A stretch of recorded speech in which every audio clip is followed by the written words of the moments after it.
Come in. Welcome. I'm E.G. Marshall. Welcome to the fear you can hear. Welcome to the world of terrifying imagination. Our suspense-filled tale is about two ladies. One heedless, one, alas, headless. To meet them both, we shall have to span an ocean and several centuries. The story of both ladies comes from Rudley Castle in the Cotswold Hills of England. But the tale of the first lady belongs in this century, while the legend of the second comes riding to us out of the medieval past. Charles! Charles! What? Charles, wake up! Can't you hear them? There they are again. What is it, Beth? The hoofbeats! This time they're coming straight for the house. Where are you going, Beth? I've got to see. It's the dead of night. You can't see anything. It's bright moonlight. Oh, God. She's right in the courtyard below. She's stopping. Out of your mind? She's throwing back the hood of her cage. You come back to bed. Oh, she has no head. There's nothing out there. Oh, no. Her head in her hand. She's holding it up by the hair. Charles, come quick. All right, I'm coming. The face, it looks 1,000 years old. Oh, it's my face, Charles. Help me. It's me.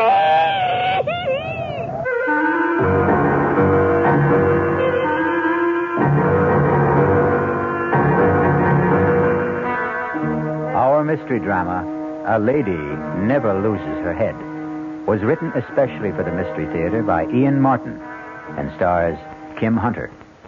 It is sponsored in part by the Kellogg Company, makers of Kellogg's Special K cereal, and by new sugar-free Diet 7-Up. I'll be back shortly with Act One. Oh, somebody's been drinking my sugar-free Diet 7-Up, and it's all gone. Oh, actually, I saved a little. Oh, a bear. Hiya, Goldie. What's brewing? That's Miss Goldilocks to you. Oh, come on, kid. You mean you don't remember me? The cottage, the 3 chairs, the porridge? Baby bear. In the fur. Been a long time, Goldie. But baby bear. Just call me BB. You drank all the sugar-free Diet 7-Up, and I have to conduct another diet drink taste test today. Well, yeah, I saw the sign on the door. A professional taste tester, huh? But how can I conduct my taste test now? Why bother? I tried those other diet drinks, too. You'll notice there's still plenty of them around. Why not ask me? Well, okay, BB. Tell me, why did you drink all the sugar-free Diet 7-Up? I like the taste. Light, fresh, natural. Sugar-free Diet 7-Up is definitely unbearably delicious. Mm-hmm. The title of our tale is A Lady Never Loses Her Head. This has been an accepted dictum since the beginning of recorded history. But in the literal sense, in feudal times, a lady unfortunately could, and frequently did, lose her head. Thank heavens, of course, that is no longer possible. Or is it? Let's travel to London and start our narrative in the gloomy, gray atmosphere of Scotland Yard. Excuse me, Inspector. Yes, Crothers, what is it? Young lady outside to see you. Most attractive. Blue-eyed, blonde hair, about 24. American, about 5... Yes, I can do without the vital statistics. Does she have a name? Yes, sir. Beth Stanton, Miss. Beth Stanton?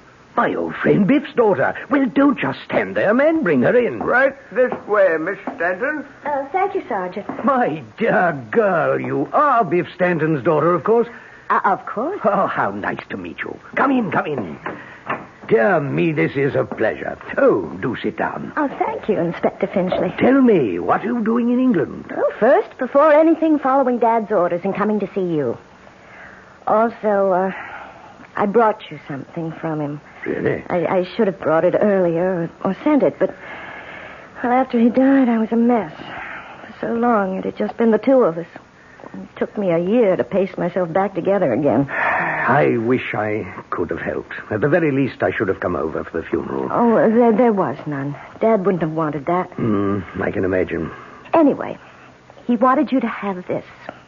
Oh, no, I can't. No, you have to. Biff Stanton's wings. Any idea what they mean to an old fogey who went through the Battle of Britain shoulder to shoulder with him? I can tell you something, my dear. These mean more to me than the crown jewels. You know, you're everything Dad said you'd be. Hello for real, Uncle Alfie. After that, what can I do to make England yours? Not a thing. It's already mine. Oh, how so? Well, it's mad, wild, out of sight. Here I was on the boat coming over, still fighting all the trauma of Dad's death, and suddenly I met this marvelous Englishman. Well... Only a little less marvelous than you turned out to be, of course. And just like that, I did a crazy thing. What was that? I married him. I'm not really Beth Stanton anymore. I'm Mrs. Charles Rudley. Well, dear me. Congratulations. I deserve them. I'm so lucky. Well, I'd like to meet your husband. What's he like? Too much. He's tall, black-haired, blue eyes, and just so Englishy English. Well, now, will you live here or in America? Oh, it has to be here because of Charles. Ah, what's his line of work? He doesn't have to work, actually, although he is a very fine artist. Well, I envy this chap in more ways than one. Why doesn't he have to work? Oh, well, because most of his time is spent in managing his estate. Oh, which reminds me, I've got to run. I'm off to the ancestral home in the Cotswolds to take up my position as Lady of the Manor. Ah, Dorset, eh? Lovely country. Whereabouts? Chauncey Castle. I expect you know it. Well, I'm afraid I'm a bit shaky on Burke's peerage. Oh, Charles isn't an earl or a duke, really. It's just his family line. I don't even know what his title is exactly. Well, would you like me to find out? No, in this day and age, what does it matter? Now, Uncle Alfie, I must go. Charles went on ahead of me with his sister. Nora insisted she had to have a day to get things ready, and I told Charles I needed a full day to shop for a sort of late trousseau. So he drove her up with most of my bags. All right, my dear. I shan't keep you. Give me a few weeks to get settled, and I promise you'll be our first house guest. You only have to ask me. Bye-bye. Yes, sir. A very tasty young lady. And a hasty one. How's that, sir? Marion Haste repented. Beg pardon, Inspector? Oh, nothing. Too many years a policeman, I suppose. One tends to fall into the habit of looking for trouble. Still, she is the daughter of the best friend I ever had, and she must be a very rich young woman. I say, Crothers, rustle me a copy of Burke's Peerage, will you? Something I'd like to have a look at.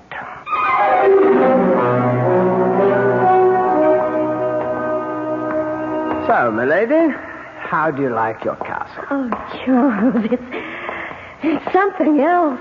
It's what? I mean, it's too much. It's magnificent. It's breathtaking, thrilling. There just aren't enough words. But it's sort of creepy, too. Creepy? Well, you know, everything's so old and so big. Yes, and so very drafty. I'm glad we won't be living here. Well, we can if you want, my darling. Oh, no, please, no. I feel like an exhibit. It's so comfortable at the gatehouse. Yes, except for poor Nora. She is sort of underfoot. Oh, come on. It's not that small. And I'm not going to put Nora out of her own home. You're sure you don't mind, dear? Are all these paintings legitimate ancestors? Yes. Charles? What is it, Beth? Who's that? Ah, yes. I thought that one might pique your curiosity. That was the Lady Elizabeth Chauncey. Beyond question, the most attractive of all the family. Until now. But she looks just like me. A very pallid copy, my darling. Besides, she was very dark. Not like my fair and golden-haired American beauty. Well, still, can you imagine? All those years ago, someone in your family who... Oh, when did she die? Oh, somewhere in the middle 1500s. She died very young, as the story goes. How? Oh, accidentally. Darling, I think we ought to get back to the gatehouse. It's almost time for tea.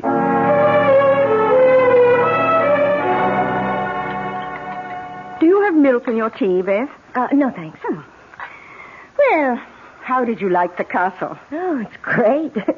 I mean, it's terribly impressive and fascinating and inexpressibly gloomy, damp, and musty. Well, I didn't say that. Oh, but it was what you were thinking. Oh, no, you're marvelous. Yes, I thought all of those things. I just hope Charles doesn't want to live there. Oh, heavens, dear, not a chance. You see all the rebuilding, refurbishing that's going on there? Yes, I did. That's why I thought maybe... Oh, not intended for private life, Beth. Strictly for the public. Beg pardon? Well, the only way of supporting these charming and historic white elephants is to open them to the public for a small fee, which mounts up. Oh, what a shame. Your own home. Poor Charles. Oh, he doesn't mind any more than I do. The place is much too big and full of cobwebs and ghosts. It gives me the shivers. Ghosts?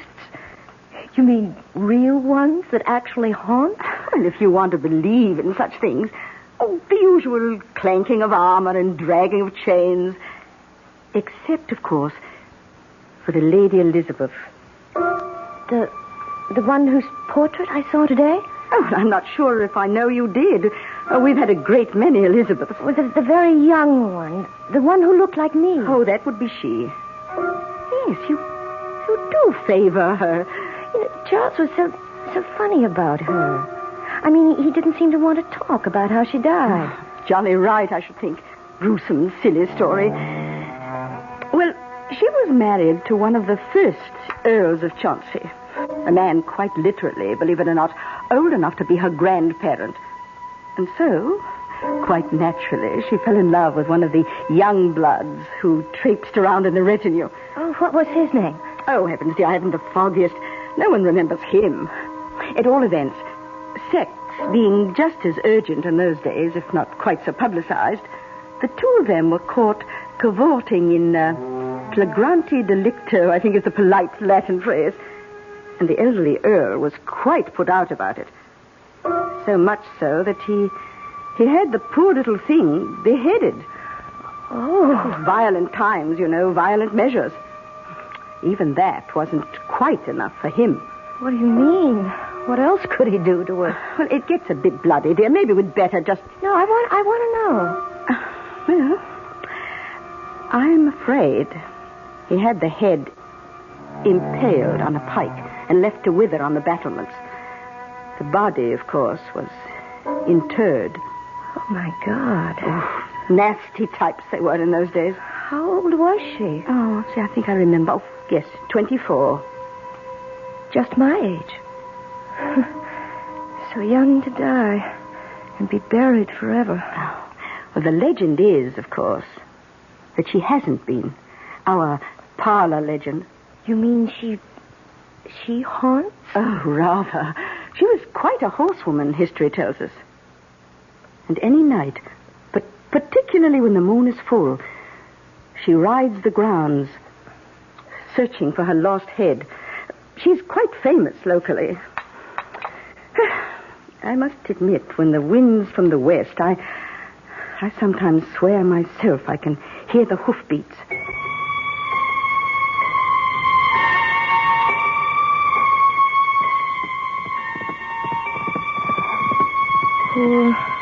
Poor Elizabeth.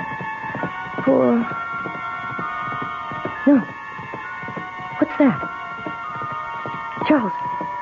Charles, wake up. What is it, Dolly? Do you hear them? What?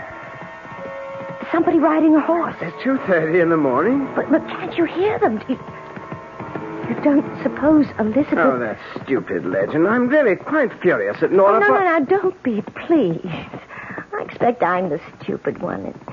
It's all so new to me. I'll settle down. Let me assist in that process. Darling. I don't hear the hoofbeats anymore. You never did. Just the excited beating of your husband's heart. Oh, I love you. And I love you. You're so lovely. I can't wait to paint you. I'll sit for you. Do you know what I'd like to do tomorrow? What? Make a life mask of you. Oh, how do you do that? You'll see. Tomorrow. You'll see. Charles Charles really has something more sinister than history lurking in the dark corners of Chauncey Castle. And what, if one examines it, is a life mask? A mold of the features, once done in plaster of Paris, today in modern plastic, a technique often employed to perpetuate someone departed from this life and originally named the death mask. I'll be back shortly with Act 2. Ever had a tall, frosty glass of Amplitude? Well, if your beer is Budweiser, you've had it often.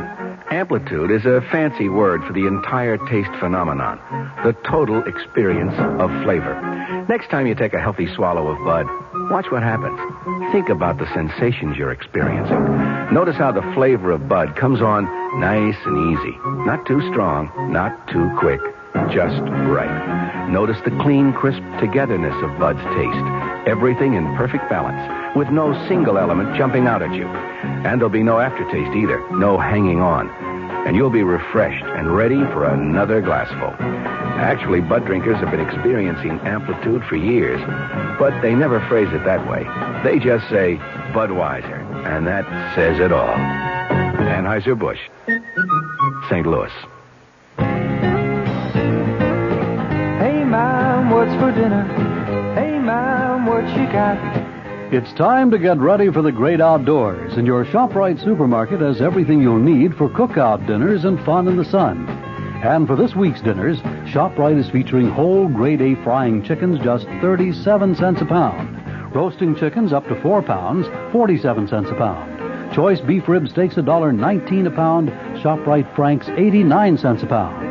Get all your outdoor cooking equipment and many great food values at your ShopRite supermarket. She loves the family. She wants the best. She does all that she can do. She lets ShopRite do the rest. Hey, Ma, what's for dinner? ShopRite has the answer.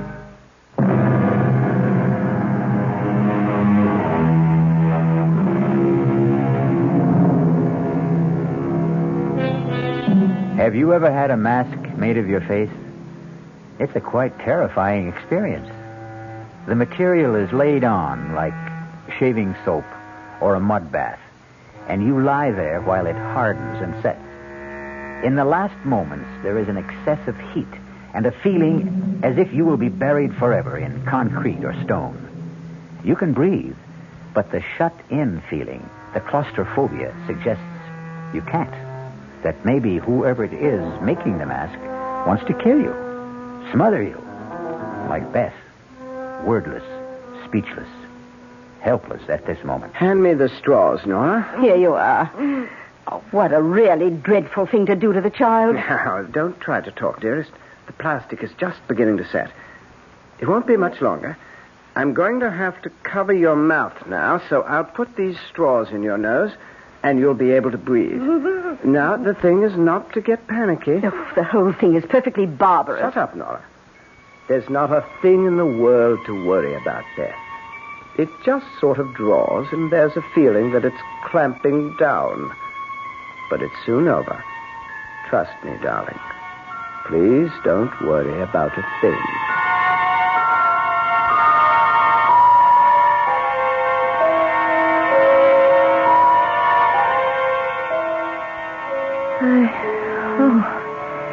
I thought I was going to die.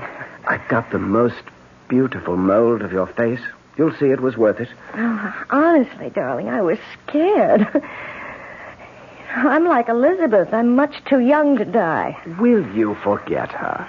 Yeah, I'd like to, but she haunts me. I never ever thought about death before, and now suddenly... Darling, have you made a will?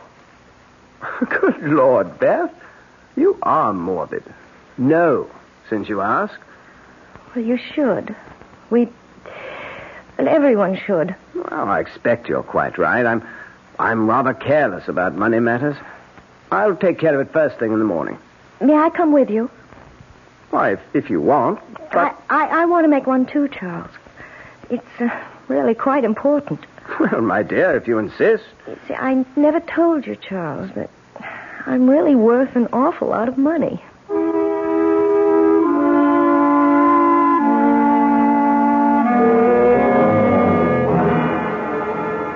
Crothers. Yes, Inspector. Remember that chap in Margate we had to look into because he kept getting rid of well-to-do wives at quite a clip? That'd be Humbert, sir. Yes. Tall, dark chap with a thick beard. Made a joke about Bluebeard. Oh, did I? Have we a photo of him handy? Oh, I think I could dig one up. Why don't you? And, by the by, next weekend's Halloween. I think I might leave crime to the small fry and take a busman's holiday. Oh, you deserve it, sir. Well away. Well, I might take a run up to the Cotswolds. Sort of a sentimental journey, you might say. Morning, Beth. Special today, kippers.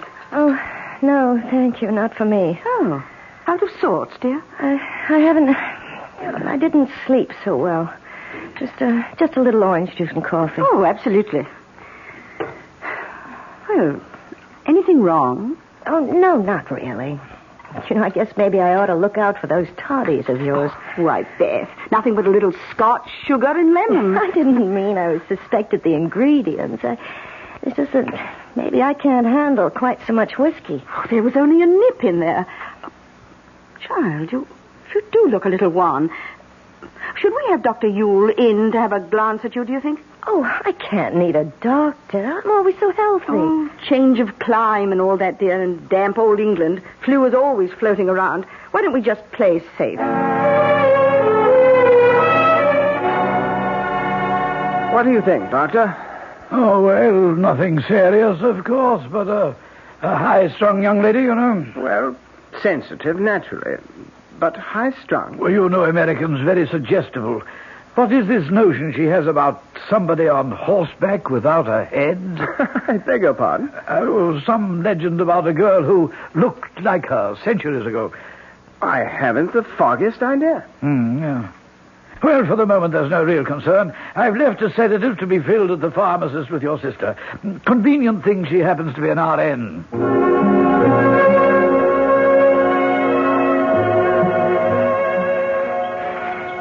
You're sure you're up to this, Beth? Oh, Charles, I simply had to get out of doors and away from the cottage.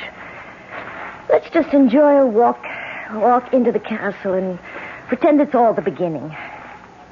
Well, now just stay well in the center of the drawbridge. Needs a lot of repairs. It's just incredible to think that knights in armor rode across this bridge. How far do you suppose it's down to the bottom of the old moat? 50, 60 feet, perhaps. A mess, isn't it? All those weeds and jagged rocks. Can we go in and poke about? Your wish is my command. Beth? Right here. Where on earth have you got to? Like a magnet. Right back to her. The Lady Elizabeth. She fascinates me so. Well, there really isn't all that much resemblance. Oh, I don't agree. She could be my twin. It's funny. What's funny? But it's so hard to put into words, Charles. It's just a feeling. I mean, her portrait is just as old, and the paint is just as cracked as all the others, but somehow she feels so immediate, so today. Almost as if she just sat for the portrait, and the artist had just finished it. That is rather strange. You can see that the pigments are medieval. The patina is centuries old, just like the model. I know. I should stop identifying myself with her just because of a chance resemblance. Oh, Charles, I'm cold. Let's get back to the gatehouse and that nice living room fire.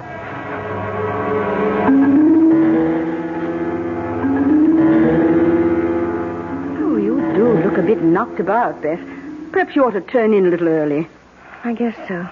On top of everything else, I do think our damp weather does take a bit of getting used to. I have the kettle on the boil to whip you up a nice stout toddy. Oh, I don't want anything to drink. Oh, just a bit, love, to disguise the taste of old Dr. Yule's sedative. Why he has to stick to powders instead of up-to-date pills is beyond me. Oh, while you're brewing that toddy, I have some letters to finish. Letters? Oh, I've been very remiss. I have all sorts of friends and half relations in America who don't even know I'm married. I've got to write them. Oh, of course. You go and get them finished. And I'll brew you up something nice to put you to sleep.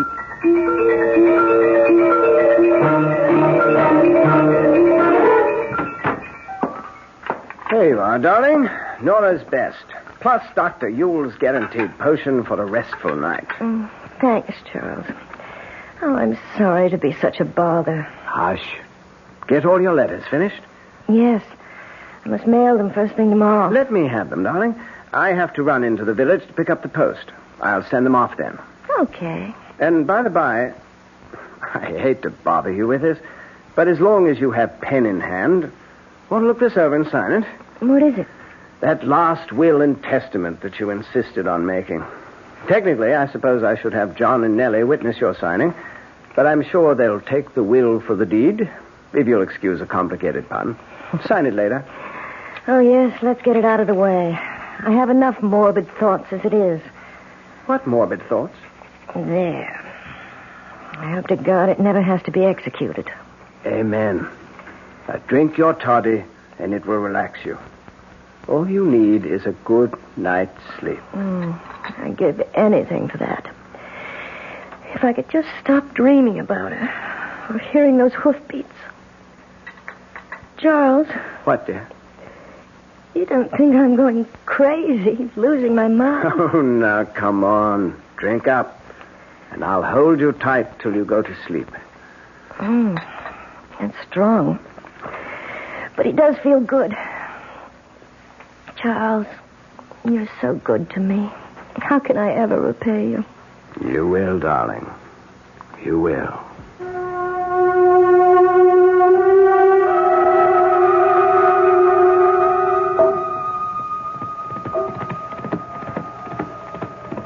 Charles. What? Charles, wake up. Can't you hear them? There they are again. What is it, Beth? Hoofbeats. This time they're coming straight for the house. Where are you going, Beth? I've got to see. It's the dead of night. You can't see anything. It's bright moonlight out. Oh, God. She's right in the courtyard below. Stop it, Beth. She's throwing back the hood of the cape. Will you come back to bed? She has no head. There's nothing out there. Oh, no. Her head in her hand. She's holding it up by the hair. Charles, come, quick. All right. It looks 1,000 years old. Oh, but it's my face. Charles, help me. It's me.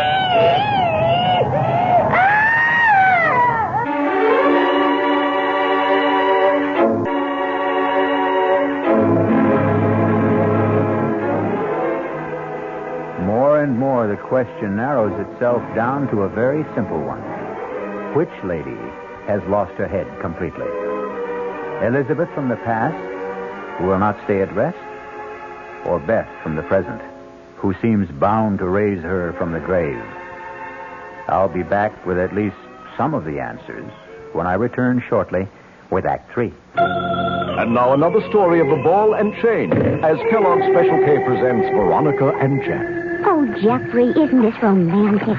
Out in a quiet lake at night with you rowing the boat. Yes, Veronica, it's really neat. Jeffrey, what was that? Frogs. Frogs that go bonk? They're pretty weird frogs. Oh, Jeffrey, you're such a card. You have a ball and chain, like the ones they use in those Special K commercials. Yes, Veronica. It symbolizes my few pounds of extra weight. But I'm going to get rid of it. How? By exercising. You know, like rowing this boat and eating smart at every meal, starting with a Special K breakfast. You mean a 1-ounce bowl of high-protein Special K, 4 ounces of skim milk, orange juice, and coffee? Precisely. It's less than 240 calories, and it tastes delicious. It'll help me get rid of this ball and chain. I'll help too, Jeff. After all, we're all in the same boat. You have a ball and chain, too. Your happy ending could begin with the Special K breakfast from Kellogg's. This year, Italy gives you the one thing every vacationer wants for his money. More. In fact, your dollar buys more in Italy than in 85% of the tourist countries of Europe. Take restaurants. There's one in Rome called Ambasciata d'Abruzzo. Without asking you, the waiter brings a whole ham, 24 kinds of sausage, a huge antipasto, and 3 courses of pasta. When you've consumed all this, the waiter finally asks, "What would you like to eat?" You order the meat platter and get 6 kinds of roasts. After a salad, cheese, fruit, and cake, the waiter now asks, "How much would you like to pay?" You agree to $5 a person. And how do you get to this feast? On Alitalia. No other airline flies only 747s nonstop from New York to Italy. Call an expert, your travel agent, or Alitalia, and come to Alitalia's Italy, where you get more than you dreamed of for less than you thought. Based on exchange rates as of April 1st, 1974. North Jersey is certainly getting a higher yield this spring, especially with Suburban Savings' special high-yield savings certificate that you can raise for fun and profit. All you have to do is plant a modest $2,500 minimum in Suburban's limited-issue 7.50% savings certificate. Then put your certificate in a nice, safe place. Suburban takes care of the rest by compounding interest continuously from day of deposit, paid quarterly. You'll get a nice, healthy 7.90% effective annual yield on your 7.50 savings certificate when you let it grow from 4 to 10 years. Early withdrawal prior to maturity is, of course, subject to a substantial penalty.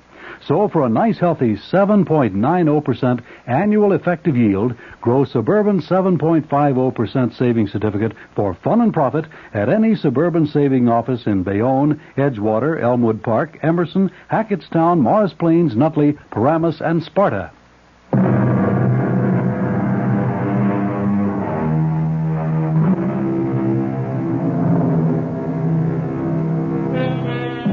So, back once again to the problem of our twin damsels in distress. The medieval one has vanished into thin air by now, if indeed she ever materialized from there, while our modern Beth has confounded us and her husband by doing something quite medieval, or at least old-fashioned. Beth? Mm-hmm. Beth? Yeah. Beth, it's Charles. Wake up. What? Charles? Oh, what happened to me? What happened to her? Charles. Now, darling, listen to me. There was nobody there. Oh, but I saw her sitting side saddle on the horse, and when she dropped the hood... Beth, it was a dream. She had no head at all, except in her hand. You've got to stop it, Beth. She was holding it by the hair, and the face was all wrinkled like a mummy. Beth, And it was my face, just like me. And do you know what she was doing? Do you know what she was doing? Beth, you've got to stop this. I can't... She was beckoning to me, Charles, calling me down. She wanted me. She wanted my head. Stop it, Beth. Stop it, Beth. Beth. Do you know the awful thing? I could feel myself being tugged, pulled toward her. If I hadn't fainted, Oh, God, Charles, what's the matter with me? What's wrong? What's that? Beth, get hold of yourself. It must be Nora. Yes? Charles, has something happened? Come in, Nora. The door's open. Oh, bless us. What's the matter with the child? She just had a bad dream. It wasn't a dream. Oh, the headless Elizabeth again? Yes, she thought she heard her ride into the court below the window. I did see her. Oh, let me take the child, Charles. No. Get her sedative powder. We've got to calm her down. I don't want any medicine. Just let us take care of you, Beth. We know what we're doing.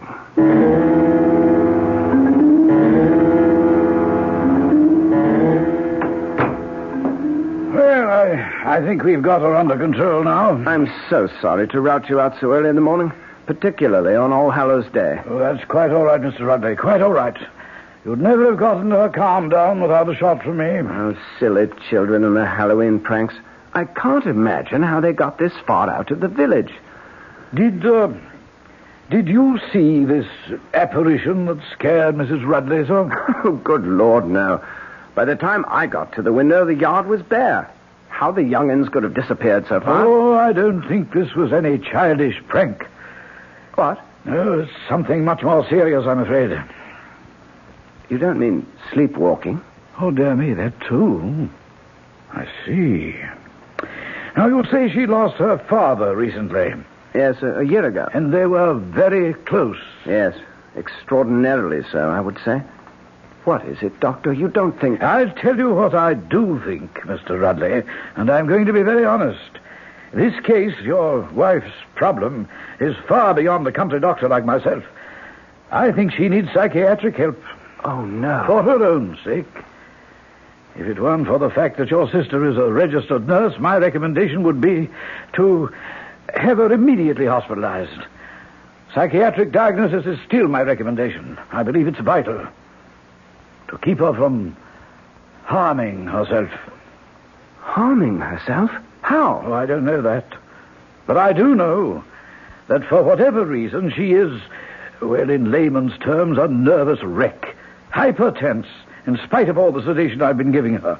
Subject to delusions and the victim of a death wish. You must get help very quickly. Help from a specialist.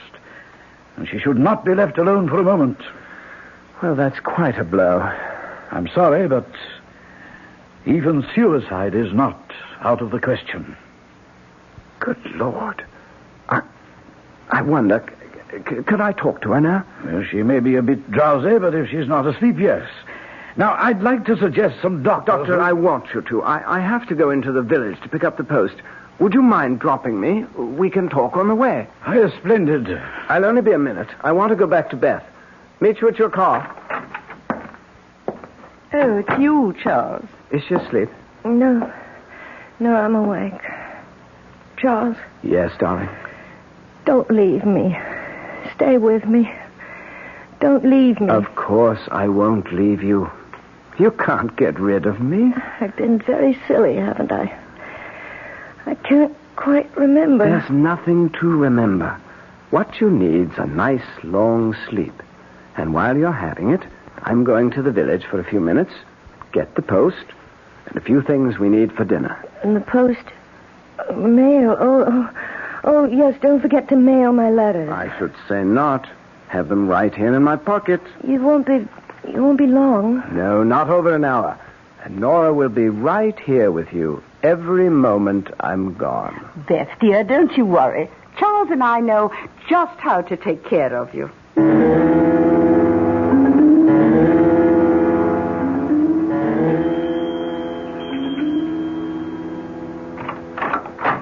Yes? Oh, how do you do? Are Mr. and Mrs. Rudley at home? Oh, no, I'm sorry. Mr. Rudley's off to the village, and I'm afraid Mrs. Rudley is indisposed. Oh, I'm sorry. Not serious, I hope? Oh, no, just a little bout with the flu.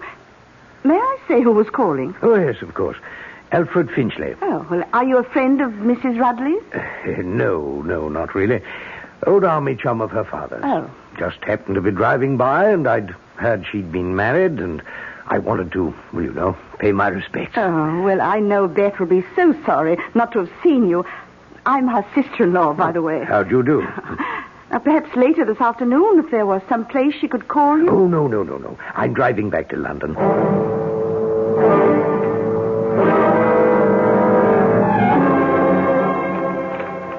Well, that's the lot, Mr. Rudley. You owe me tuppence on the one overweight letter. There you are, Mr. Morgan. Anything to go out, sir? No letters this time. I thought I saw some in your pocket. No, these are not going to be posted. I'll take care of those myself. As you will, sir. It's just opening time. Want to step in the pub and have a nice warming beer? Not this time, Mr. Morgan. Got quite a long walk home. That'll be on my way if I hope to make it by lunch. Good morning. Good morning, sir. Hey, that's it. 11's. All open for business. Not one ruddy customer. Oh, afternoon, Governor. Just 10 minutes before 2, so if you want one, better step lively into the bar before closing time. Thank you, Barkeep. I think I will. Name is Margate, sir. Donald Margate, proprietor. And what'll it be? Well, I think I shall have a gin and, if you don't mind. Yep. Coming right up. Just passing through. Yes. Lovely country. Oh, we like it. Quite a bit of work going on at Chauncey Castle. There's the gin and, sir. Oh, thank you. Oh, yes. Going to be good for business.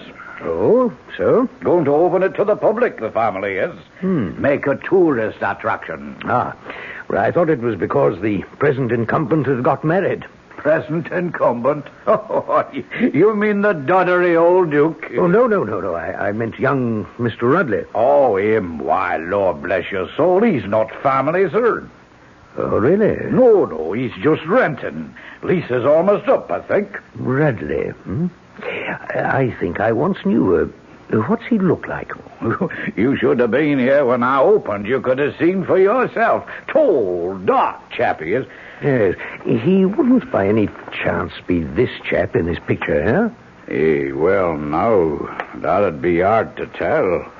I mean, Mr. Rudley's clean-shaven and a lot thinner than this chap. Still, take away the beard, cut off some of the hair. No, I just wouldn't know. Do you have a doctor in town? Oh, yes, sir, that'd be Dr. Udall. You'd find him right across the green, sir. Good timing, too, because I have to close.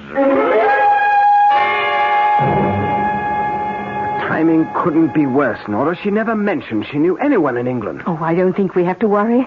He was just a little wisp of a man, very inoffensive. You doctor her food at lunch.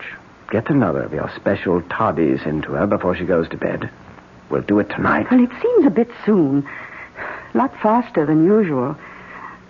But if you insist, darling, naturally we'll go ahead. Kiss me. Yes, sister, dear. Well, at least she is the last one. She has enough money to leave you. So I can stop sharing you with the pigeons. Inspector Finchley, Scotland Yard, Doctor. My credentials. Oh, dear me, a policeman, but why on earth? Could you answer my question? Well, of course. Yes, I've called on her several times in the last 10 days or so. What's the matter with her, Doctor? Well, that's rather difficult to say. She has delusions. Caused by what? Oh, now, Inspector, that would take a psychiatrist to explain. She couldn't be under the influence of drugs, could she? Why, does this man look at all familiar to you, Dr. Ewell? No, I can't say. No, just a minute. Let me get my magnifying glass. Now, where did I...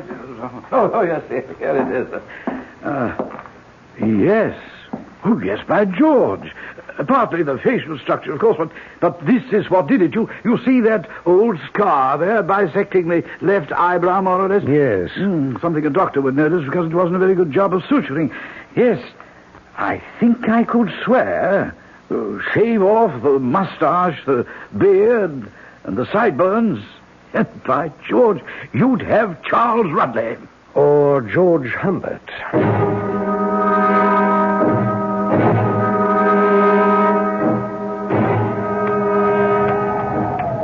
Thank God for the help of Elizabeth's phantom steed. I thought we'd never get her downstairs. You wouldn't think she'd be so heavy. Dead weight, brother dear. Not quite yet. Poor Beth. A pity. No time for sentiment.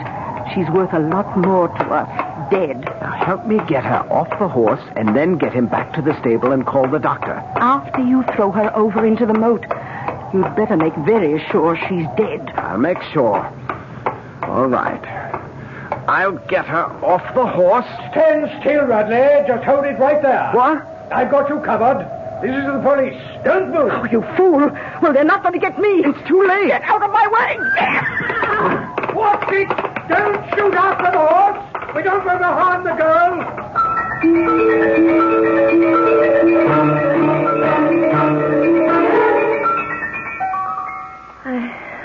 I just can't believe it, Uncle Alfie. Well, I can't blame you, my dear. Nasty chap you got mixed up with. 3 others before you he got away with. The same way? With variations. He got a little too fancy on this one. The false portrait, but the apparent nervous ailments and the sleepwalking were the key to all of them. I feel as though I'm going to be sick. A little pass, dear. He was a bad lot. Worth not one single tear. And Nora, she was the one on horseback? With the costume rigged to appear as if the wearer was headless, and a papier-mâché head made from your life mask. I think she's almost worse than him. And to think she got away scot-free. Not quite, my dear. We'll catch up with her. Now, you rest a while and don't worry. I'm right outside. As long as I'm around, you'll never have to worry again. Good night. Good night, Uncle Alfie. All right, Doctor? Oh, yes, she'll be fine. You say you did catch up with the woman? Nora. A lot more than just police caught up with her. You know the work they're doing on the castle? What's it called? Well, apparently they found some structural weakness in the arch of the main gate. So they supported it by stretching a thin steel cable from one side to the other. Well over normal head height, of course, if you're walking. But unfortunately, not high enough to clear someone on horseback. Good Lord, no. Oh, yes. Cut her head off as clean as a whistle. Charles Rudley was eventually convicted of murder of one of his earlier wives. He was sentenced to life imprisonment. His common law wife, Nora, lost her life and, of course, her head. It's nice to consider that, in her case at least, the punishment fit the crime. I'll be back shortly.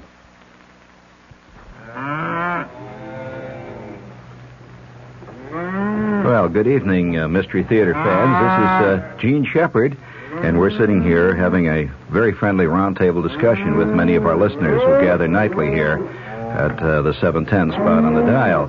And if you'd like to join our little evening gatherings, I'm on every night at, it's 9:15 now. 9:15. You write that down. And make sure that you bring all the things you need to be prepared for a fantastic evening. I'm on every night from 9:15 until 10.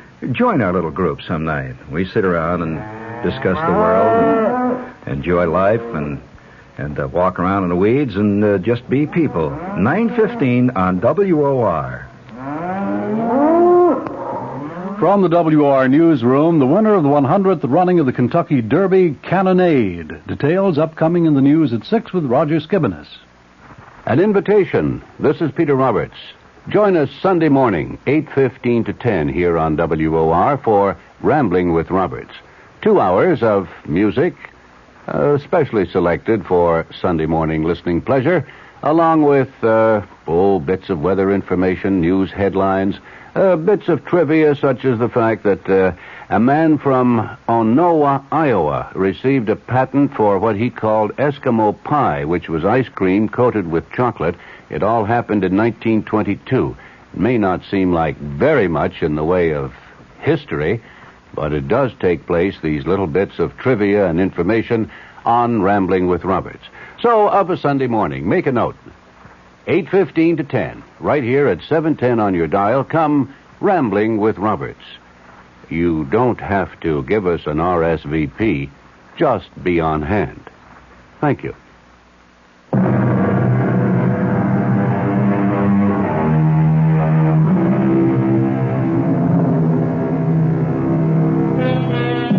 Uncle Alfie proved to be right about the resiliency of youth.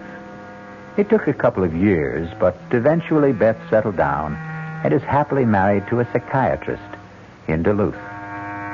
As for this fable itself, it also goes to prove that time not only heals all wounds, but eventually wounds all heals. Our cast included Kim Hunter, Nick Pryor, Bryna Rayburn, Ian Martin, and Court Benson. The entire production was under the direction of Hyman Brown. And now, a preview of our next tale. This is a voodoo doll. All of him is made with things that once belonged to Truedo. There's one last thing I needed to make the spell work. The weapon. Now at last I have in my hand the instrument of destruction. I straighten out the circle, Turn the head to the sky, and death the tail towards the ground, and strike! What have I done, Mr. Ramsey? You drove the bracelet like a knife straight through the doll's head. From temple to temple, Hernando Trujillo will be dead by midnight, and we will all be free. Radio Mystery Theater was sponsored in part by Anheuser-Busch Incorporated, brewers of Budweiser.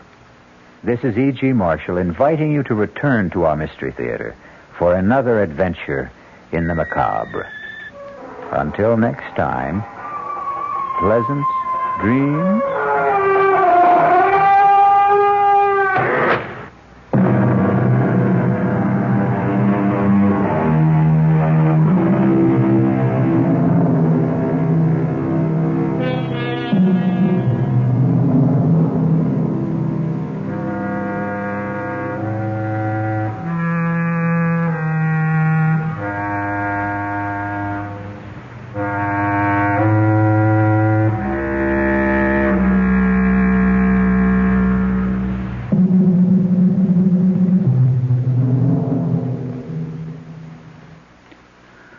The WR Mystery Theater has been brought to you by ShopRite Supermarkets, where you get a lot more for a little less, and by Suburban Savings, with offices throughout North New Jersey. The preceding Mystery Theater program is furnished by the CBS Radio Network. 5 o'clock, time for the news on the hour from the WOR newsroom. This is Roger Skibinis reporting. Under sunny skies, 60 degrees now in Midtown Manhattan. Clear and cool tonight with a low 40 to 45 degrees. And it's going to be sunny and cool tomorrow with a high near 60. Fair, not as cool tomorrow night. More on the weather later on. Some $20 million in art treasures were recovered today in Ireland. Police in Dublin say the masterpieces stolen a week ago in what has been described as the biggest art robbery in history were found in West Cork. A woman is now being questioned. Yesterday, there was a ransom demand for $1.2 million. Also, the note sent to police insisted that 4 persons imprisoned in New England be transferred to Irish jails. The owner of the painting, Sir Alfred Beat, refused to pay any ransom, and the British refused to transfer the prisoners. The paintings, all of them, all $20 million worth, were described as not being harmed. Ron Ziegler, President Nixon's news secretary, today accused those the Watergate transcripts and believe former White House counsel John Dean over President Nixon as being partisan. Ziegler, speaking to newsmen in Spokane, said the transcribed Watergate tapes show numerous and serious contradictions in the testimony of John Dean. 2 Republicans on the Senate Watergate Committee, Howard Baker of Tennessee and Lowell Weicker of Connecticut, have made the comment that the transcripts seem to support Dean's testimony before the Senate panel. The president is in Spokane, Washington this afternoon for the opening of Expo 74. It follows on the heels of a public appearance in Phoenix, Arizona last night, where he addressed a Republican rally and said it's time to move beyond Watergate and get on with the business of America. Seattle police have in their custody this afternoon a 21-year-old soldier from Fort Lewis, Washington. He was picked up with 2 weapons and a hefty supply of ammunition. He's accused of threatening the president's life. From Washington this afternoon comes word that the president has decided not to reduce the 10-year sentence against Lieutenant William Calley, charged with the killing of civilians during the massacre at My Lai in South Vietnam. Calley, presently out of jail on bond, would be eligible for parole after an additional 6 months confinement. Here in New York, a 15-year-old is presently undergoing surgery for a bullet wound in the thigh. An unidentified woman was treated for a gunshot wound and discharged from Morrisania Hospital in the Bronx. The injuries occurred when transit police on a stakeout apparently intervened during an attempted holdup of a change booth at the 167th Grand Concourse station of the IND. According to police, the youth drew a gun, pointed it at an officer. The transit cop then fired 5 shots. It was later determined that the pistol pointed at the officer was a toy gun. It's believed that the 3 youths were involved. 1 apparently got away. Another is being questioned at the 44th Precinct in the Bronx.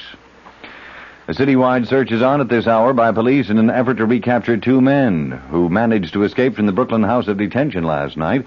The 2 are 26-year-old George Harper of 1463 Pacific Street in Brooklyn and 42-year-old Stephen Fraser of 132-05 155th Street in Queens. Harper is charged with murder. Fraser is accused of assault and kidnapping. Both men are considered dangerous. 2 other inmates attempted to break out with Fraser and Harper, but were captured almost immediately. Before the weather, this word. What's so special about tomorrow's New York Times? Well, for one thing, the Sunday Times Book Review features a special 36-page section entirely about children's books. And besides this feature, which includes reviews of nearly 100 children's books, the travel section of tomorrow's New York Times is also special, because tomorrow it previews summer vacations. You'll get some great ideas on where to go this summer and how much it will cost. Even if you're staying home, you'll find excellent reading in the Sunday Times travel section, including a fascinating story of a man and his dog who sailed the dangerous route completely around Long Island, and in a 12-foot sailboat. Also in tomorrow's New York Times, colorful coverage of the Kentucky Derby, a first-hand report on what life is like in Israel today, and helpful tips on how to get rid of plant diseases, as well as weeds in your lawn. So be sure you get your copy of tomorrow's New York Times.